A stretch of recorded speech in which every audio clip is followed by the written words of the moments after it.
Joining me now is 10 News political analyst Dr. Ed Lynch. Let's start with the 5th District tonight, Sure. as we just heard in Shane's story.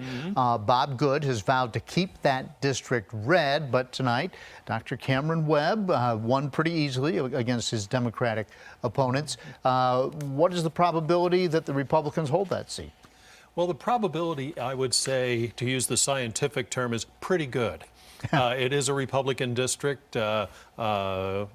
Webb is far and away the most liberal of the 4 Democratic candidates. On the other hand, Good does not have a united Republican Party behind him. It was a very bitter convention. So Good is going to have to do a lot of fence mending before he can even start to think about taking on his Democrat opponent. So it's more of a toss-up than one would think typically in the 5th. Well, it's never been a real slam dunk for the Republicans, like say the 6th district. It went for Trump 53-46, something like that. So it's a good, solid Republican district, but neither party can take it for granted. I think there'll be a lot of money spent in that district. And Webb is African American with all the recent flare-ups and racial tensions. Do you think that works in his favor?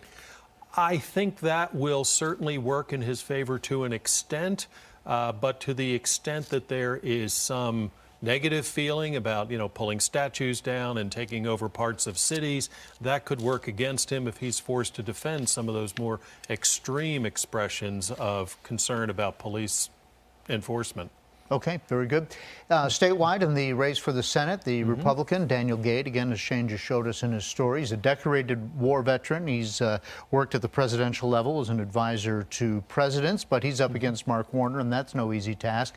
How do you see that playing out? Well, you're running against Mark Warner, you're running against Fort Knox. I mean, this is running against a triple-digit millionaire.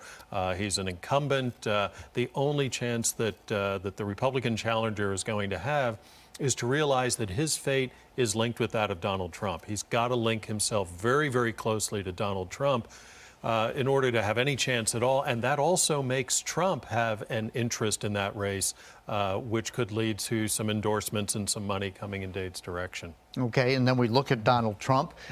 He has been very outspoken during the coronavirus pandemic. And before. And before. But in particular with the pandemic, do you think his stock has gone up or down during that time? It has been remarkably steady during that time. It is down from where it was before the pandemic, when the conversation was about economic growth. But for the last 3 months, according to the tracking poll that I usually follow, he has been in this very, very narrow range, not too far up, not too far down. And a large part of that reason is nobody else is saying anything about COVID-19 that has turned out to be reliable or worth listening to either. Okay. Dr. Ed Lynch, thank you very much. Thank you.